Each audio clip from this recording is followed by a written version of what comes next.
Hello, everybody, and welcome to Keepers of Humanity, Constellating Wisdom from the Stars to the Earth.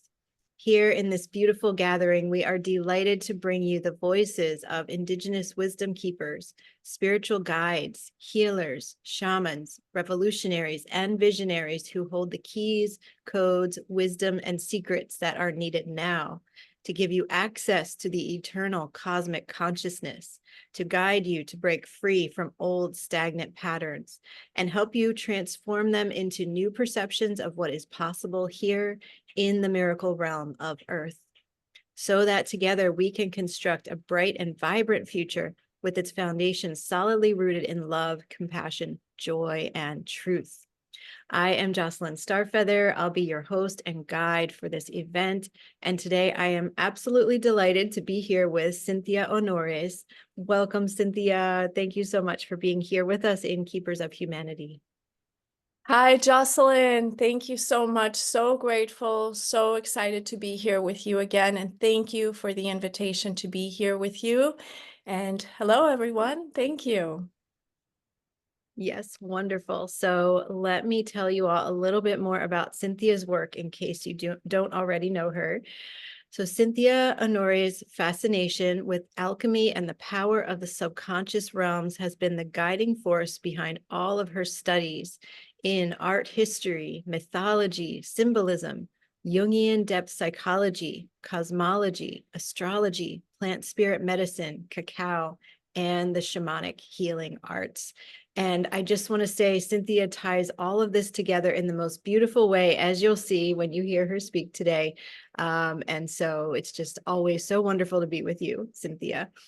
So Cynthia was born in Peru, but she grew up living in many parts of the world, including the Americas, Africa, and Europe. She obtained her BA in art history, mythology, and symbolism in 1999. After a 20-plus year career working in multinational galleries in New York City, Cynthia reconnected with her Peruvian ancestry through the work of Dr. Alberto Villoldo, and she became a certified practitioner of Andean shamanic energy medicine. In 2021, Cynthia continued her studies in depth psychology via the Center of Applied Jungian Studies. Cynthia also obtained her medicinal plant certification from Cornell University and channeled her passion for the alchemical healing power of plant spirit medicine into the study of the heart-opening wisdom of ceremonial grade cacao. Cynthia completed her cacao facilitator training through the Mayan Wisdom Project. In 2022, following her lifelong passion and study of the cosmos, Cynthia aligned with the alchemical hermetic teachings of Matthew Kenny at Ancient Astrology and Jocelyn Starfeather at Sacred Planet. The year 2023 allowed Cynthia the special opportunity to travel to sacred sites in Egypt and Peru with Jocelyn, and we had so much fun last year, further reconnecting Cynthia with the ancient memory of her sacred calling. Today, Cynthia enjoys supporting clients via transformative one-on-one alchemical astrology sessions through Sacred Planet and lovingly collaborating with friends in the healing arts to create monthly alchemical new moon cosmos, cacao, and connection circles via Cynthia's wonderful own business, Hathor Cacao. This year, Cynthia is also part of the Mayan Wisdom Journey, a one-year program to deepen her learning on the Mayan cosmovision. So Cynthia, today we're going to talk about the Mayan archetypal energies, the cosmic power of cacao, and the lunar alchemy of 2024. So could you begin by sharing just a little bit more about your journey? And you grew up living in many different parts of the world. So can you tell us how this influenced your work and your understanding of the world today? Yes, thank you again, Jocelyn, for this beautiful opportunity to be here with you and how you, with your beautiful magic and guidance, just shifted and reconnected me to all of this beautiful ancient cosmology, astrology, and all of that just reawakened in me all of this desire, all of this impetus to want to be in this part of the journey. So thank you so much for that, Jocelyn, and to all of the Sacred Planet community and everyone here present right now watching this video. And yes, so growing up in different parts of the world, always, it was always, the first time I left Peru, I was 3 years old. So from a very young age, we had to learn, and we were living in Brazil at the time. That was the first part that we went to live in. So it was even a different language. I quickly had to adapt to learn a different language as a little girl. And it was always, and we moved to so many different parts that it was always about trying to find the commonalities between each place so that we can find the differences and communicate with each other as human beings beyond language, beyond thoughts, beyond beliefs. And it was just learning to communicate with another person through that, in a way, energetic frequency. So that now has allowed me to apply this same concept to what I do today, which is just finding the commonalities between all of these wisdom traditions, all of the different languages that we are all in a way speaking in different tongues, but in a way it's all coming from similar places. So it's always been my passion just to find those commonalities. And of course, we lived in Mexico, we lived in close, of course, we visited Palenque, we visited Uxmal, we visited Chichen Itza. I was also in Belize. We got the opportunity to be in Xunantunich back then, and then of course in Guatemala. My goal is to be at Tikal at some point, and then that'll. But it was just such a beautiful experience. Those parts of when we were living in Mexico, and to travel throughout Mexico and visit the Mayan temples, which were so beautifully sacred. So thank you. Amazing, amazing. Yes. And so you're now doing these couple of years of study with the Mayan Wisdom Project and learning about the Mayan cosmovision. So could you tell us more about that? And I know you'll mention this. I feel such a connection between Egypt and the Mayan, ancient Mayan culture. And so I'm really fascinated to learn more about that. Yes, absolutely, Jocelyn. And so for that, I'll open up, if it's okay with you, like the slideshow now, just to begin talking about these beautiful connections between yeah, all of these beautiful ancient traditions. And yes, it all started last year as I began this certification, this training program with the Mayan Wisdom Project. So a lot of reverence, a lot of respect for all of the wisdom that they've shared and everything that I've been learning with them. Since last year, I became, trained with the Cacao training program. And this year, it's all about the Mayan wisdom journey. So it's a 1-year program to go deeper into the learnings of the Mayas. And it's just been such a fascinating journey. And so here we are. I'll open up, I'll begin sharing the screen. And so I can begin to share this presentation with you. And so here we are. Just want to make sure that you can see it before I begin opening it here. So here it is. The Wisdom of the Mayan Cosmovision, presented by Cynthia, and again, with so much reverence and gratitude to the Mayan Wisdom Project. And so I wanted to begin with this quote, Jocelyn, and it is from this book. Let me just put the screen over here. And it says, in Why Does Nearly Every Culture Have a Tradition of a Global Flood? Dr. John Morris described his collection and analysis of more than 200 accounts of floods, originally reported by missionaries, anthropologists, and ethnologists. The only credible way to understand the widespread similar flood legends is to recognize that all people living today, even though separated geographically, linguistically, and culturally, have descended from the few real people who survived a real global flood on a real boat, which eventually landed on a real mountain. Their descendants now fill the globe, never to forget the real event.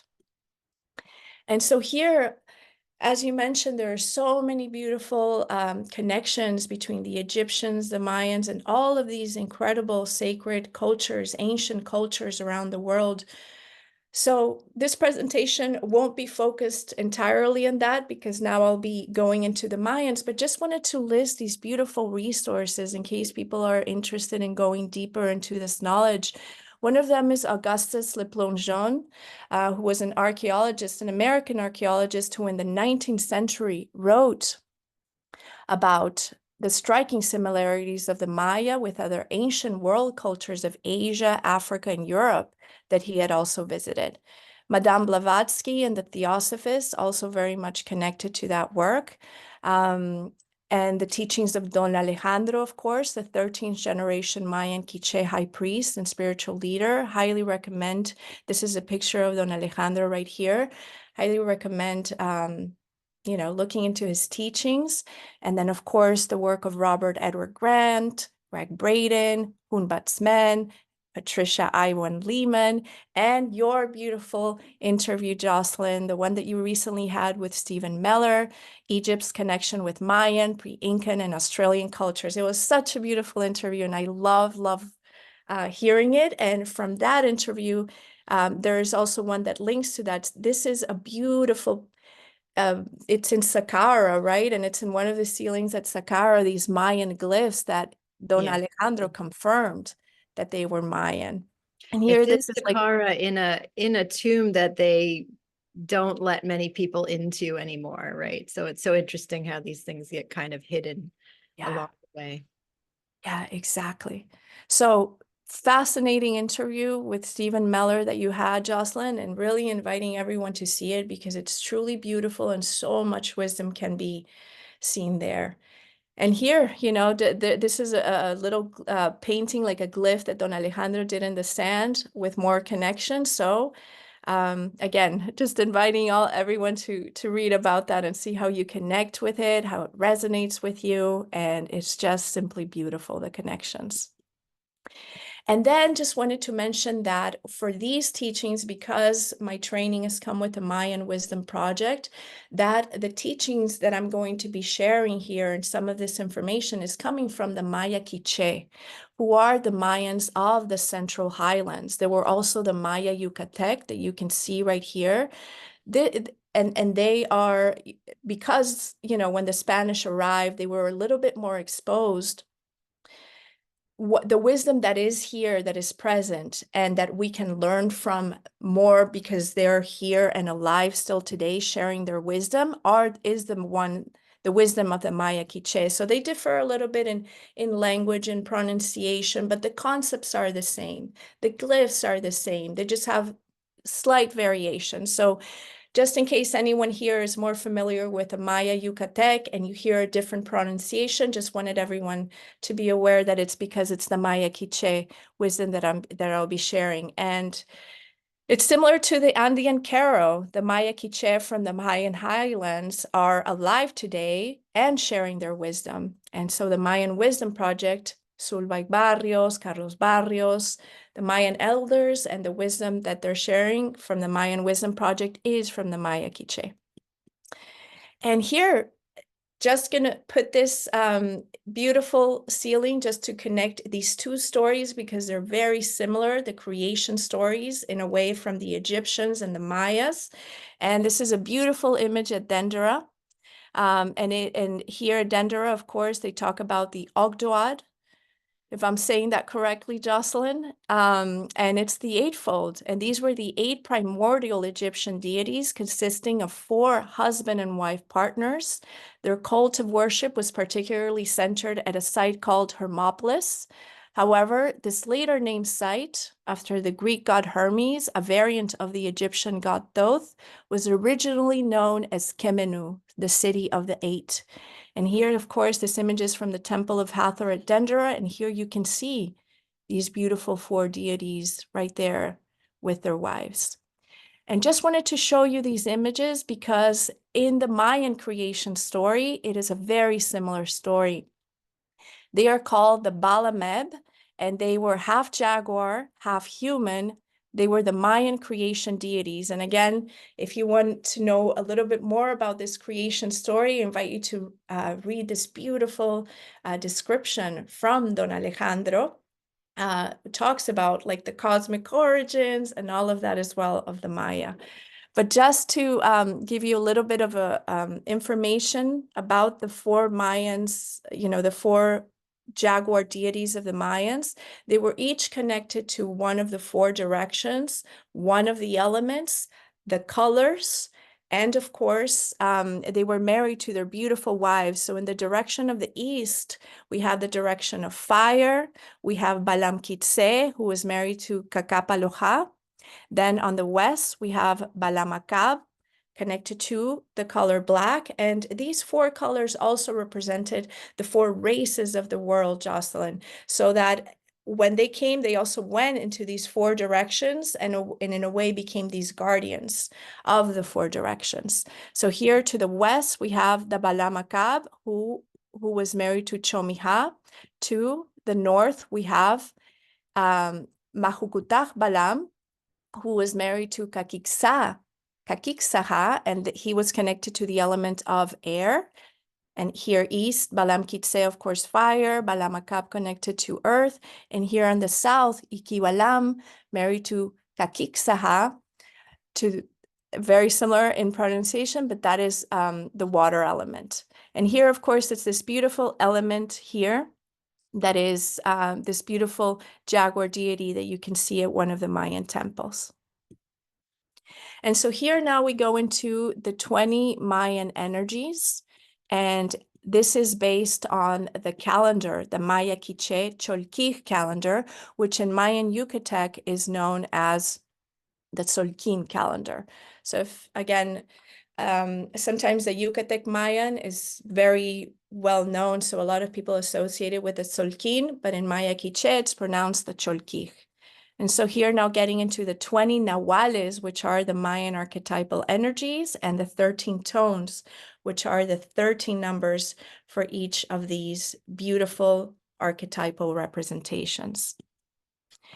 And so here, of course, I just wanted to read this beautiful quote from Vincent Stancione, who is one of the people who has been associated in translating and doing translations of the Popol Vuh, which is the sacred Mayan text. It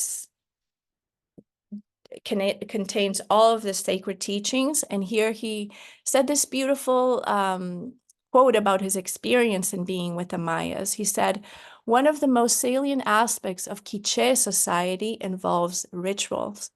The Maya have taught me that one must know their land and its light and darknesses, understand nature and its ways, feel the words as thought from the heart, and perhaps, most of all, sense the beauty that touches and steers in one's soul." And he wrote this quote in this beautiful article that he wrote for Revista, which is a Harvard Review of Latin America. And here, just going back to the slide, and this comes directly from the Mayan Wisdom Project, just a beautiful description of what the Cholquij calendar is. They say the Cholquij calendar is considered to be one of the most sacred and important calendars in the Mayan geocosmovision. This profound tool, created and given to us by our ancient ancestors, helps us to interpret and understand how to receive the messages from the cosmos and world around us. Within the calendar, we can find 20 energies that reveal all of the genetic information that exists inside of us. Your Mayan sign can help you to understand yourself, your strengths, weaknesses, and life path. And here an additional description. If the long count calendar or the tune system is in a broader sense is about global changes and predictions, Cholquij is a guidance system for the individuals, which offers a simple yet profound spiritual guidance. The sacred Cholquij is a ceremonial calendar. It's the human level calendar that gives guidance for best days for specific ritual practices and navigating daily decisions. The Cholquij informs us about who we are and why we came into this life. It analyzes our behavior and at the same time naturally explains our personality. The Cholki enables us to identify codes that help us decipher each human being and allows us to identify a person's strengths and weaknesses. It is not based on planets or the constellations, but based on Cholki, which indeed follows the internal spiritual time. This information gives us the opportunity to set the conditions to establish personal balance and equilibrium so that our lives may flourish and develop fully. And so just making that distinction there, that it's these beautiful archetypal energies that are the basis in a way for the Cholquij. And the Mayans had calendars for the sun, for the moon, the long count, so many different calendars. But the Cholquij calendar was a guidance for the daily life. And so going with the idea of the archetypes, just bringing it back for a moment to modern times, just wanted to read this, of course, about Carl Jung, who so much studied the archetypes. And he said, the starry vault of heaven is in truth the open book of cosmic projection in which are reflected the mythologems, i.e., the archetypes. In this vision, astrology and alchemy, the two classical functionaries of the psychology of the collective unconscious, join hands. And so here it talks a little bit about Carl Jung, but here I'll say, in this field of psychology, individuals are said not only to be influenced by their personal experiences in this unconscious mind, but also by the collective unconscious that is an underlying connection with humankind as a whole. And so here we find symbolism and archetypal characters that are universally shared ideas and themes that take on various meanings across different cultures. And so here you see this beautiful, the 12 main archetypes of the Jungian depth psychology, and Carl Jung's definition of archetypes are symbolic images we unconsciously understand. And so, of course, linking it here to the beautiful archetypes of the Egyptian pantheon that we are familiar with. I mean, there are so many, but I love this one. So it was such a beautiful representation of some of the main ones. So we have Isis, Khonshu, the Shad, Sobek, Osiris, Sekhmet, Hathor, and so on. So you can see, and of course, Thoth, Ptah, and all of these beautiful deities. So imagining these beautiful archetypes of the Egyptian pantheon. And so how it would be if there was a calendar that allowed you to see that in the day that you were born, the archetype that was ruling the energy of the day was that archetype, right? So that's what the Mayans did. They had a very similar system in which these beautiful Mayan energies, the 20 archetypes, was ruling the day. And so with that, you were able to base your life, your destiny. I'm going to get into a little bit more detail on how that is done, but just wanted to give you this idea of the Egyptians so that we can now link them to the Mayans. And so here is this beautiful cross, and this is the Nahuatl. So this is more like in the Aztec temples, but very similar in names. So here you can see the representations. They're symbolic representations of the 20 Nahuales. And here I'm just going to put the names so that you can see them. But the first creation energy, it starts with Bats, and Bats is the energy of creation. And it's so beautiful, Jocelyn, because precisely today we are in the energy of Bats. We are in the energy of creation. In the Mayan world, they just concluded 20 days of welcoming the energies into creation. And so today is a new year pretty much in the Cholquij calendar. So it's so beautiful and so synchronistic that we are doing this conversation today to be in these creative energies of Bat. So truly connecting with the energy of Bats today for this creation. Bats is also connected to the energy of the artist, and you'll see in a second how we're going to connect to that. So here are just the 20 main Mayan energies, and just going to get now into this additional information for you to see how these Mayan energies connect. So again, the Cholquij Quiché sacred calendar or calendar of life is a powerful tool for revealing natural cycles that relate to human consciousness. Its precision is the result of centuries of observation and study by Archetypal, which are the day keepers, the timekeepers of the Mayans who have been keeping time for centuries. So it is the time that right now, when you're in the Mayan highlands, they are still doing the ceremonies. They know very well which day we are in. And at the heart of the Mayan understanding of time-space is a recognition of the interconnectedness of all things. They saw the universe as a vast web of interconnected energies, each with its own unique key to play in the larger cosmic dance. This perspective allowed them to develop a dynamic system of daykeeping that aligned their attention with the cycles of the cosmos and helped them maintain a deep connection with consciousness. When a child is born, he or she is born with his or her chumil, which means star. This star is the light that is born with this new being. It is the mission that each human being brings to this reality. The chumilal is a destiny. It is a map, a guide, or a structure that the Aha, the Great Spirit, gives each person to walk their path of life, to find harmony and balance. Each of the 20 chumilal has a different energy which is related to the cosmic and telluric energies. The chumilal are combined with the energies of the 13 numbers, forming the whole energy that will guide each person's life. And just giving this additional quote here from the Book of Destiny, which was written by Mayan spiritual leader Carlos Barrios, who is the father of Sulvay Barrios, the founder of the Mayan Wisdom Project. And here it says, for the Maya, space-time is the synthesis of reality, the place where we exist. Nacht, where space-time converges as one unit, is this dimension. This unit is never separated, and when velocity is added, the result is the dimensional image of the form, or what we call reality.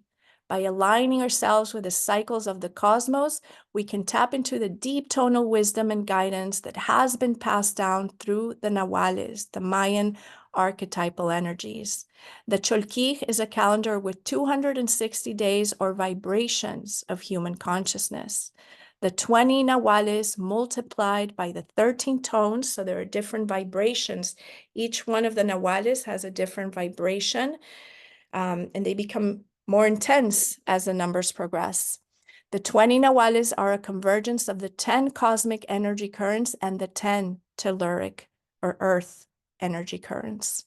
For the Mayan, 20 is a sacred number related to the 10 fingers of our hands, which are connected to the cosmos, together with our toes, which are connected to Mother Earth.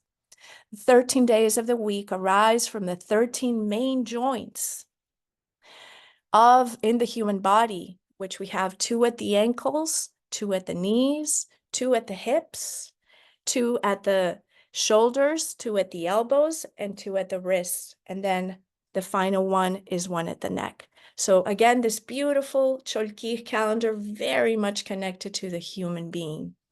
And 260 is also the sacred number connected to the human gestation period, or 9 months approximately. And so again, here are the names of the 20 days or the 20 archetypal energies, which are Bats, E, Ach, Ish, Sikin, Achmak, Noch, Tihash, Kawok, Achpu, Imosh, Ik, Akabal, Kat, Kan, Kame, Kech, Kanil, Toch, and Si. Yesterday, we were in the day of C, welcoming the 20th energy. And again, we go back today to the day of Bats to begin the new year. And this, I just wanted to give you this image of what the calendar looks like. So if you can imagine them rotating and each day linking to a day the Nahual and also the number. And in the Mayan numbers, this was 1, 2, 3, 4, and then the little line would become 5. And then again, this is 6, 5 plus the little circle. And so they would go all the way to 13. So these beautiful like rotating clicks would make a click so that, for example, this would be 5C. And if you were born on this day, that was your energy. That was your heart energy, your central energy for your destiny. So these are the glyphs, the Mayan glyphs of the 20 Nahuales. And here now we go into the representation of each glyph, because each of the 20 Mayan glyphs has a spirit guide or guardian. So that, for example, if you were born on that day of C, which we were just looking in that Mayan glyph, C, the last energy is right here, and that is the coyote or the dog. And a lot of and as the Mayans explain, and as explained in the Mayan Wisdom Project, we gain a lot of wisdom by becoming observant of the behaviors of that particular animal so that we can learn to understand them, and by doing so, learning a little bit more about our path. But what I love about this, Jocelyn, is that it is very, very personalized. For example, in the how we learn in the Andean cosmovision, when we call the directions, we call, of course, and different Andean traditions may have different ways of doing this, but in the Andean tradition in which I learned, we call Sachamama, the serpent, to the south when we're opening directions. We call Jaguar to the west. When we're calling the west, we call Siwarkenti, the hummingbird, to the north. And we always call Condor and Eagle to the east. And that is always, how we call the directions. And these beautiful 4 archetypal energies come into this space. And what I love about the Mayan way of doing this, of course, they call the directions, they call the Balameb when they are opening their sacred space. But at the same time, each of us have the cross, have our own particular Nahuales that are guarding us for this lifetime.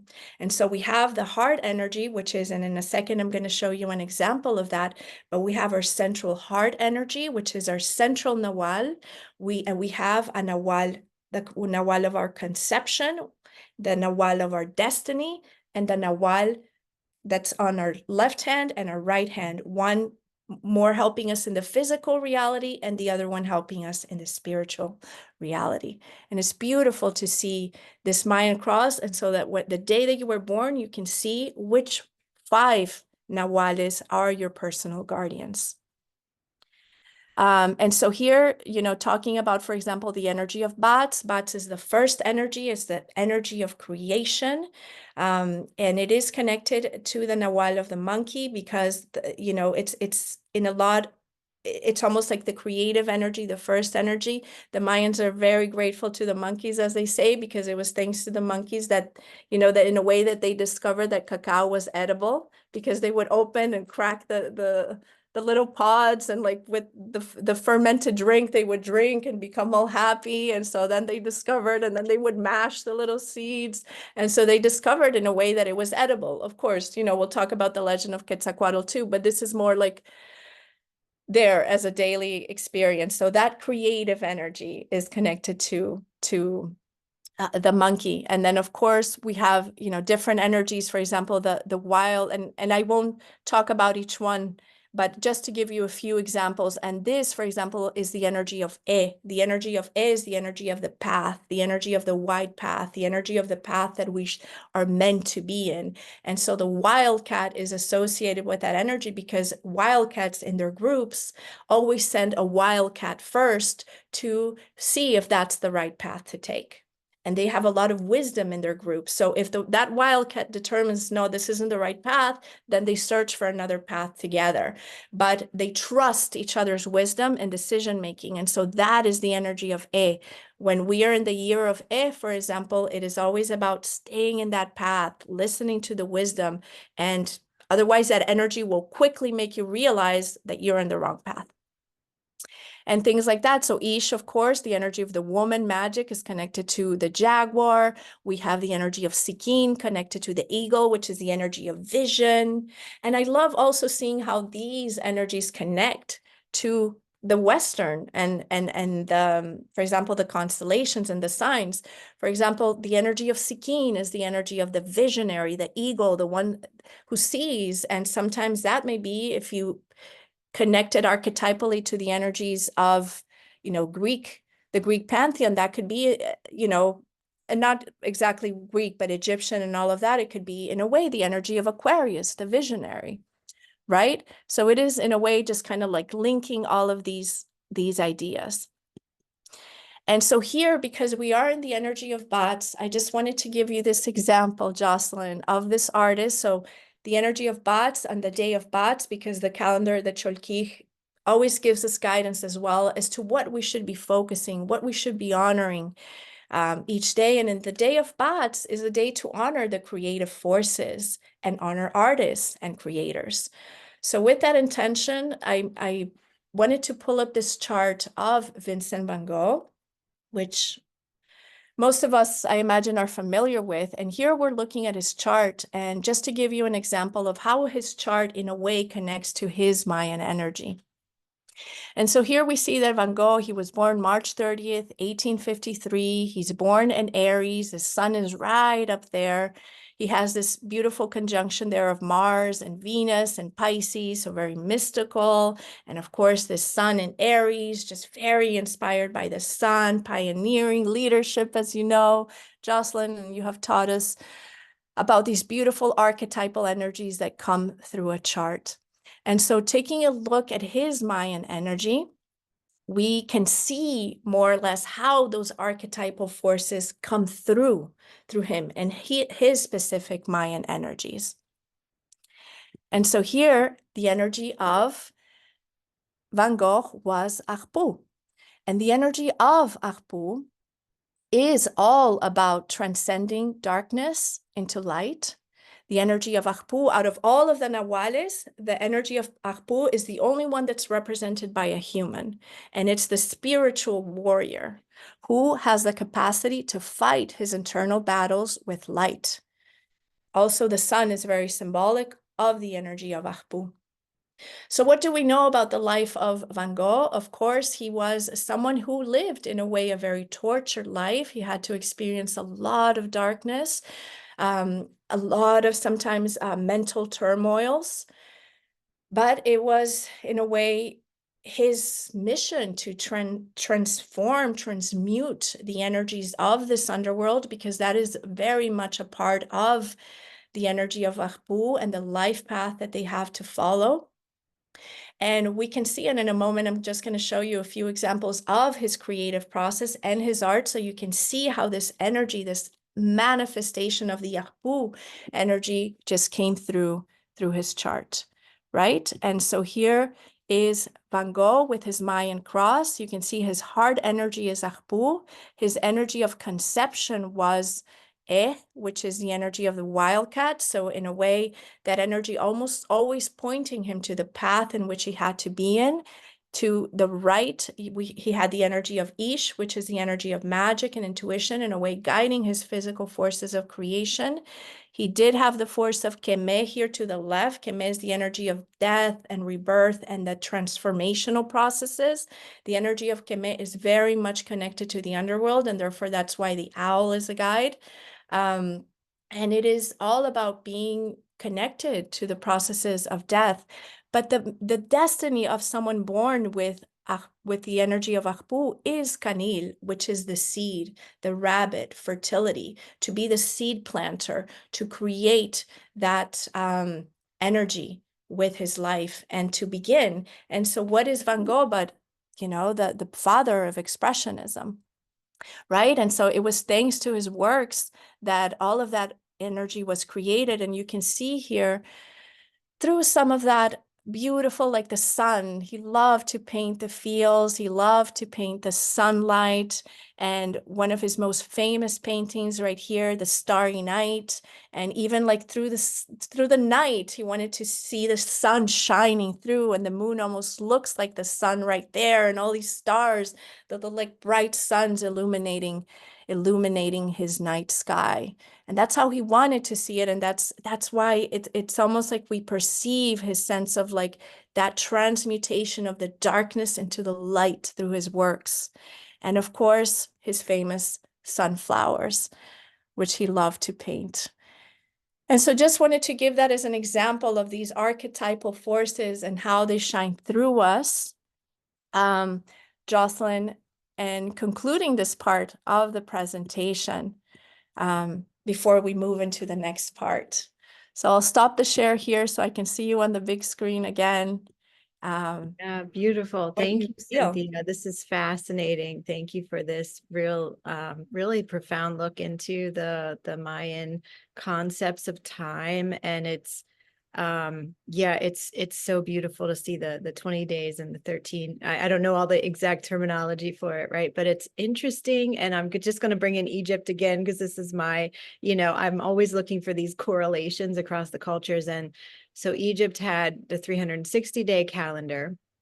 I know the Mayan was 260, and the Egyptian, they saw the sky in decans or decans, which were 10-degree sections of the sky. And so they had 10-day weeks. They had 36 weeks of 10 days each to make that 360-day calendar. And every week corresponded to that 10-degree section of the sky. So then the stars that you were born under would correspond to that decan. So it's really similar. I'm drawing more and more correlations between the two as I hear you sharing, and it's so fascinating. Yeah, and thank you for going into detail about the some of those archetypes from the Mayan cosmology. It's so beautiful to understand them more deeply. Yes, Jocelyn, thank you for that beautiful, beautiful correlation and link. And as you're describing it, it sounds like it is a mixture of how the Egyptians did it with their Hab calendar, which was the calendar of the sun, and the Cholkik calendar, which was that human archetypal form. And the Hab calendar was 360 days plus the 5 days of Wayeb, which were the 5 days out of time, which I know you've presented so beautifully. I remember seeing that in one of your emails of the 5 days out of time, and the Mayans had the same concept with their Hab calendar. So that's beautiful. Thank Yeah, you for that. amazing. Yeah. Well, so I would love also to learn about your studies on Venus Yes. and the journey that Venus is taking us on this year. And I do just want to be aware of time. We have about 10 minutes left. So Sounds good. So in this, and I'll open this right here, this other, let me just start sharing the screen so I can just show you that. And yes, because the Venus was so important to the Mayas. And so just before I open that presentation, I'll mention, Jocelyn, that so this all connects to the new moon. I wanted to thank you so much for allowing me to bring these cacao circles, cacao ceremonies last year to the Sacred Planet community. So 2023 was a year of honoring the sun, the equinoxes, and the solstices. And this year, it's about honoring the moon. So we are doing these like new moon, cosmos, cacao, and connection circles. And the intention when we began these circles was simply to honor the moon this year, to be in connection with the moon. And so we began with a new moon in Aquarius and just meditating, feeling the guidance into what we should be doing. That new moon we did, we were connected to the dragon energies. We did a journey to Antares. Rhiannon came and sang this beautiful song, The Wild Unknown. And, we just did that process. And then for the second new moon in Pisces, it was just receiving the signals and what was meant to be happening for that new moon in Pisces. And so Consuelo Marroquin did a beautiful, beautiful journey and connection with Kuan Yin, which was a very watery connection and with the waters of Pisces. And it was a lot about letting go. And then as we're approaching the new moon in Aries, which was right before the eclipse, And this was Victoria Hanshin, who came to do this beautiful ritual of connection to the solar plexus. We're talking about it, and then all of a sudden it just becomes so clear, Jocelyn. And it's like, oh my gosh, I'm seeing, and I know, of course, Venus has her morning star phase, has right now she's actually within 10 degrees of the sun. So she's begun her underworld journey, and she won't reappear again until July.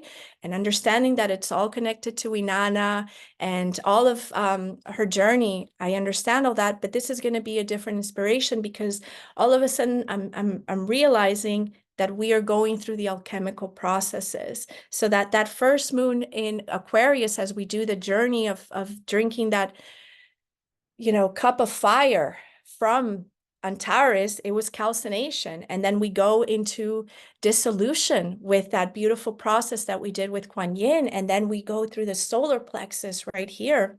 And we do, this energy of Mars. And so all of a sudden, all of that becomes clear, that Venus, I start seeing her in the chart, that Venus starts aligning with these new moons as we progress into these cycles. And so grateful for everyone that is coming and all the friends with whom I'm collaborating, Jocelyn. And I wanted to take this opportunity to thank you, because I am so, so excited. In a moment, I'm going to just do this quick view of what we're going through with the new moons, but so grateful and excited because you're going to be with us for the new moon in Leo, taking us to the final process, or like the ascending process, because then we'll begin the descending process. In a moment, I'll show you what that is, but taking us to conjunction. So I'm so excited to welcome you to be our guide for the new moon in Leo in August. So thank you for that. And so here now I'll open this slideshow that I'll just go very quickly through, just to show you a little bit of the new moons. And here I just have this opening with Quetzalcoatl. It's the beautiful story of Quetzalcoatl. I won't read it now, but in case anyone is watching this video, and eventually if you have time to pause it, it'll be great. But of course, the energy of Quetzalcoatl is right there. He's the cosmic serpent, and who was the bringer of cacao for the Mayas. And then let me just click here on slideshow so you can see it bigger. And here, let me just, here's the energy. And then just talking a little bit about cacao, and I invite, if you're watching this video and if you're more curious about cacao, I have a whole section about cacao on, so you can read about the physical, spiritual, mental, emotional benefits of taking cacao. But this is just to show a little bit of the alchemy that happens in the body when you take cacao, and all of the beautiful chemicals and neurotransmitters that are activated, and that feeling of goodness that you feel when you drink cacao. And so here is the beautiful part of the alchemical astrology that's happening with the new moon this year, the new moon in Venus. And I wanted to include this beautiful painting by Hilma af Klint, which is such a beautiful representation of that ascension process. I love that painting. That's one of my favorites. Yes, it's so beautiful. I love it. And the colors and the sun right there. And so, of course, just, pointing everyone to these beautiful inspirational books, which are the Emerald Tablet and the Kybalion. And the inspiration for this new moon cycle that we're going through this year with these new moons is this beautiful book by Frederick Hamilton Baker, which is Alchemical Tantric Astrology. This is an expert in which he just an excerpt in which he talks about the links. His intention was just to link alchemy, astrology, and yoga. So this beautiful ascension process of the Kundalini energy and what is happening as we go up. He also talks about the correlation between Saturn and Uranus, and how Saturn and Uranus they initiate us into these processes. And Saturn is the last planet in the solar system that we can see from Earth with a naked eye. And Chiron right here orbits between Saturn and Uranus. As a connector between the seen and the unseen realms, Barbara Hand Clow calls Chiron the rainbow bridge. And so Chiron is the alchemist and healer, initiator and visionary, teacher of integrity and of bravery. And it's beautiful because here you can see this picture. This image is in Frederick's book. And here you can see how he connects the planets, the ascension going from lead to gold, from lead of Saturn to the gold of the sun. And so this image allows you to see almost the rise of the Ida and the distribution energy of the Pingala. So we rise, he calls this the ascending, accumulating process through the planets, and then the descending and distributing process through the planets, so that as you go up the constellations, Aquarius, Pisces, Aries, which are the new moons that we've been working with. Next, we go to Taurus, we go to Vaka, right here in the heart chakra. We go to the new moon in Leo, and then we begin the distributing process. And Chiron, he calls Chiron the portal of transfer. He calls this point between Capricorn and Aquarius the Chiron portal. And so here, just going to give just this brief explanation. In 2024, Pluto, the planet of transformation, let me just move this real quick, and metamorphosis will make its final pass between Capricorn, ruled by Saturn, and Aquarius, ruled by Uranus. In 2024, the lunar north node will continue to move through Aries, and the lunar south node will continue to move through Libra. Thus, Mars, the ruler of Aries, and Venus, the ruler of Libra, will continue to rule the nodes throughout the year. Mars and Venus combined with Chiron, who will continue his transit through Aries in 2024, continue to give us an opportunity for deep alchemical healing. On February 19, 2024, Chiron came to exact conjunction to the North Node in Aries. A few days later, on February 22nd, 2024, Venus and Mars came to exact conjunction at 7 Aquarius, and they started at 6 but went to 7 chakras, thus merging to initiate the alchemical tantric astrology journey of 2024 in alignment with the new moons. And so here, I'll go through these slides very quickly, but just to show you, and in parentheses, you can see the process that Frederick calls it. He calls the first process the awakening process, right there in Aquarius at the root chakra, and how it begins to ascend. Here are the dates for the new moons and the dates in which we're having our cacao circles. And here they are. As you continue to go up, you see the moon there, Venus and Mars, about to have their conjunction. Actually, they've already had their conjunction, and this is already them there, about to enter. Venus is about to enter the gates of Pisces. And here, for the eclipse, we already see Venus in her journey with the sun and the moon. And I love this image that you shared about the eclipse of A, because that just to me was such a beautiful, powerful signifier of what's happening, and with Venus and Mars and Sun and the Moon and all of these beautiful forces coming together. And I had seen Robert Edward Grant putting this in his Instagram, but the way you said it, Jocelyn, and the way you linked that A to the beloved, to me was just beautiful, and so perfectly, like such a perfect, powerful image of that eclipse, the beloved. And so here we go, we go to conjunction with the new moon in Taurus. You can see the moon and the sun there with Venus right there. Then we go to Gemini, and we see the conjunction right there. Venus is going to be right there with the sun and moon. This is not something she does every year. I looked, and she does this about 8 years, which is right around the time when Venus in her morning star phase does her Leo journey. So after the Venus retrograde, she came out as the morning star in Leo, and Venus seems to be doing this ascension process when we're going through that meta goddess phase of Leo, Jocelyn. So I thought that was really interesting. And then here we go, of course, we'll be doing for the new moon in Cancer, the process of distillation, and you can see the moon and Venus together with the sun there in Cancer, and then here Leo, the sun and the moon, and then Venus about to exit that process right there. And then we'll see she goes, and by the next new moon, she's already separated. There's the sun and the moon, and there will begin the distributing processes of the energies. Here, I'll just go through these slides very quickly, just so you can see how this is all connected to the Venus retrograde. Here, the new moon in Virgo is happening at 11, then the new moon, and we're going to have guests for each one of these new moons, everyone holding the archetype of those new moons and bringing rituals so that we can all be connected to these energies.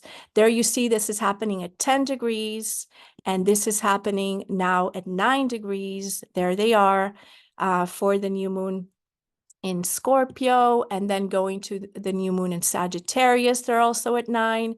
And then they're going again to 9 degrees. We complete the process with the new moon in Capricorn. And all of this is linking to the Venus retrograde of 2025. A reference here, Kaylin Castell of Venus Alchemy. At that moment, in March of 2025, Venus will retrograde at 10 degrees in Aries, but for the first time since 1870, when Venus emerges as the morning star, she will emerge in Pisces, Jocelyn. And looking at history and what was happening in history back then, that was the Romantic era. And everything that was happening then was all about those energies of connection in a way to Pisces. It's so beautiful how this is all going to connect to the North Node in Pisces. So I'll leave this here just for people to see if anyone would like to see what was happening in the Romantic era. And so just with these final thought questions, are we heading for the new era of Romanticism? Will it be in response? Because the last era of Romanticism was a response to the Enlightenment and rationality. So will it be a response to the technological era, like the previous Romantic era was in response to Enlightenment and rationality? What will this new era look like? Is the winner of this year's Golden Lion for Best Participant in the Venice Biennale, the most prestigious presentation of the current state of the arts, any indication? And here, you know, the winners of this year's Venice Biennale were these beautiful, here I'll leave the information for there, but it was a collective, a group of 4 New Zealand women artists who were paying tribute to the traditional Maori weaving. And they say it doesn't feel like just a reward, but recognition of our supportive families, our visionary colleagues, our generous mentors, and the indigenous artists of the future. And here I just wanted to include this image of the work, which was the winner of the Venice Biennale, just to see how this is all connecting us to our future, Jocelyn.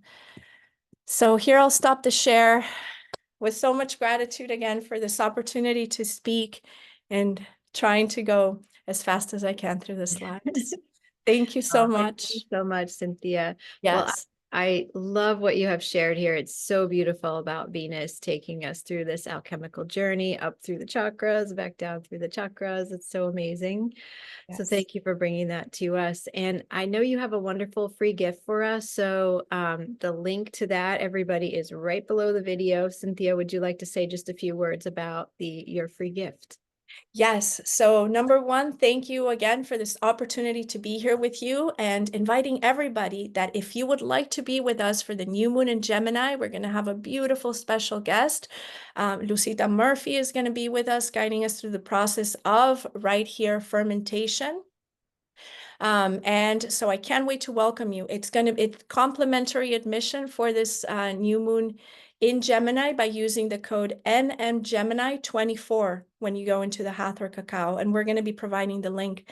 And the other thing that I wanted to, and so grateful to you, Jocelyn, I'm so happy to be able to offer this, that if anyone would like to have a one-on-one reading with Cacao and find out about your Mayan archetypal energy, all level 3 readings, which, you know, through this moment in time, May 9th through May 23rd, any level 3 booking will receive a free complimentary chakra illumination. So in other words, it'll be the level 4 reading for the level 3 price. And I would be so, so grateful, so excited to be with you and help you reset your chakra system, especially as we work through this ascension and descension process through the chakras this year. So it would be my honor, my pleasure to be with you for that. So thank you, Jocelyn. I'm so excited and so grateful to have been here with you.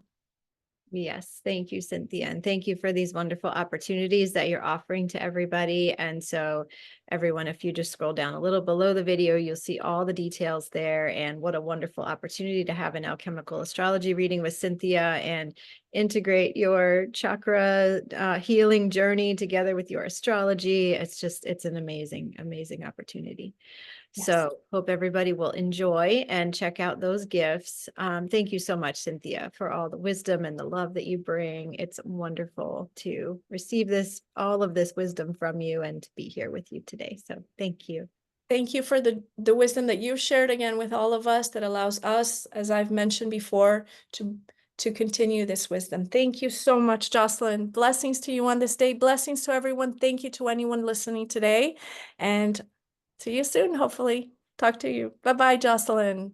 Yes, wonderful. And everybody, I hope you've enjoyed this interview with Cynthia. I hope you've received so much from it. And I'll see you again soon in our next interview. Much love. Much love. Thank you.